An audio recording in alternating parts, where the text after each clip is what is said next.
Kokedama é uma técnica de cultivo de plantas em bolas de musgo. Eu vou te explicar como surgiu, o que é, como cuidar e por que é uma alternativa super válida para o cultivo de plantas que não tem nada a ver com ficar presa, com durar pouco, com um monte de mitos que tem por aí. Vamos lá? Então, gente, Kokedama é uma técnica japonesa.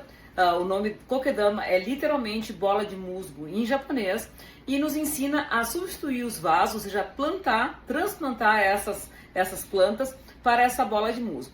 Dentro da bola de musgo está todo o substrato, ou seja, a mesma quantidade ou mais que pode ter num vaso. Então deixa eu te falar um pouquinho agora sobre as desvantagens do vaso, principalmente o vaso de plástico, em comparação com a bola de musgo, que é um recipiente muito mais natural e arejado para as plantas, tá? Primeiramente, gente, que o sucesso da planta depende do manejo com ela. Então, se o substrato não estiver certo, se a luz não estiver adequada, se a irrigação não estiver adequada, se a adubação não estiver adequada, então não é a questão do vaso que vai ou não fazer com que essa planta vingue, né, e fique feliz e fique bonita, e sim o manejo dela, tá? E o manejo dentro do Kokedama é muito mais fácil para a maioria das espécies, não todas, principalmente para plantas de interior. E eu vou te explicar por quê.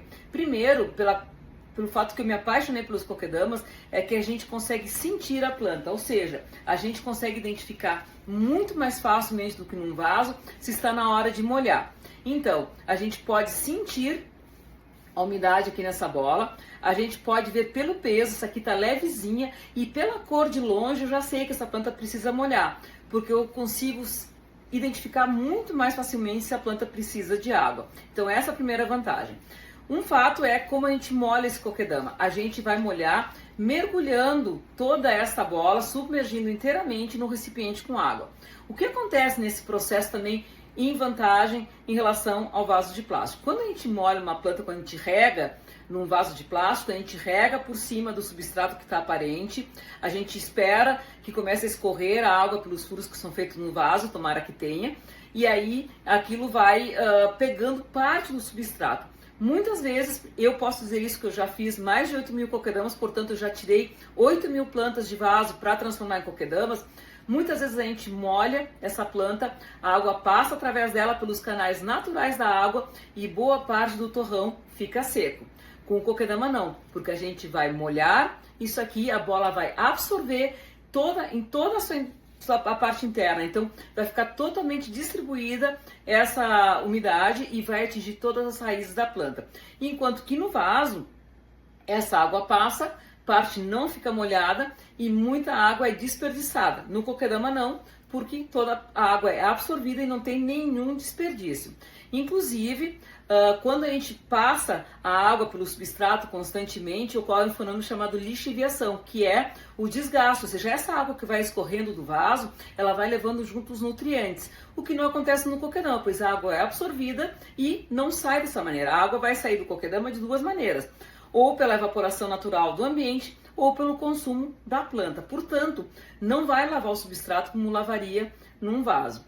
Uma outra informação que é interessante é que não tem acúmulo de água, ou seja, aquele pratinho cheio de água que pode apodrecer as raízes, que pode juntar doenças como a dengue, não acontece no Kokedama, não tem isso, gente. A gente molha o Kokedama, a gente tira e ele economiza água porque só usa a que ele realmente vai absorver. Então essa é uma grande vantagem do Kokedama. Outra coisa que foi dita é que os Kokedamas aprisionam as raízes nessa bola de musgo que estaria sacrificando a planta.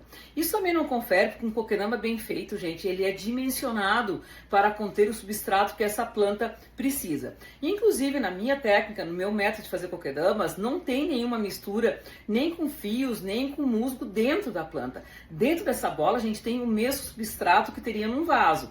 De preferência, um substrato adequado e numa quantidade que seja proporcional a que esse tipo de planta precisa para desenvolver bem. Portanto, não existe isso de estar apertada a planta no Kokedama. E também tem um processo que se chama manutenção, que quando a gente percebe a necessidade, a gente refaz essa bola, que é a mesma coisa que a gente faria num vaso quando a gente transplanta essa planta para um vaso maior, conforme a necessidade. Portanto, isso não procede.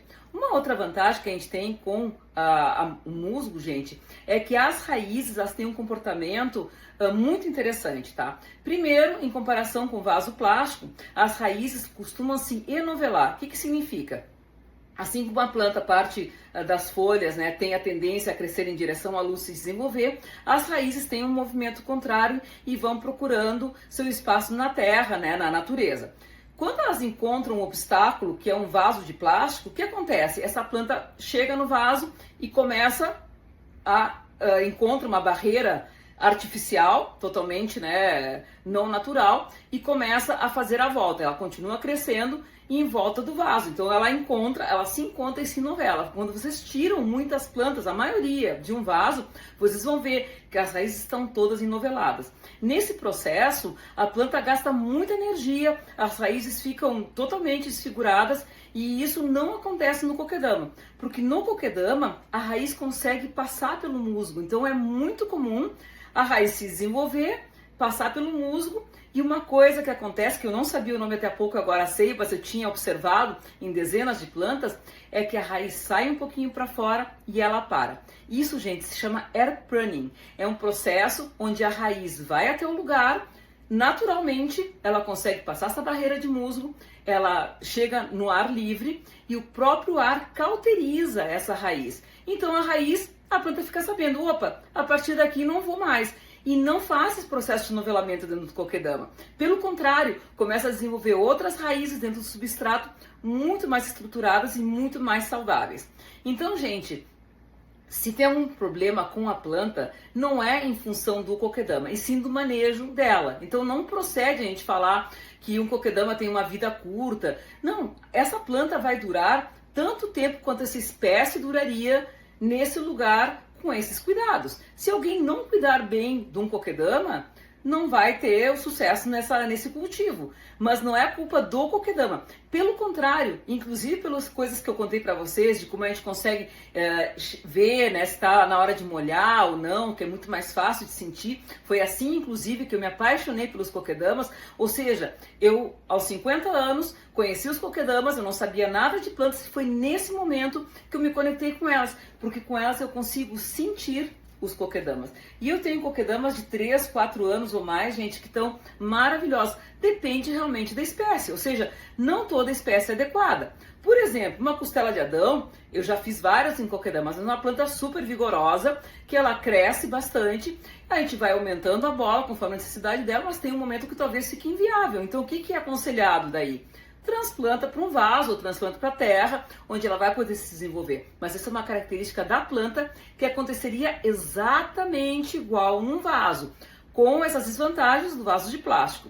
E não vou nem entrar nos detalhes do quanto prejudicial é o plástico para a natureza. Então a gente tira, né, de circulação esses vasos de plástico e a gente consegue manter um ambiente muito mais natural.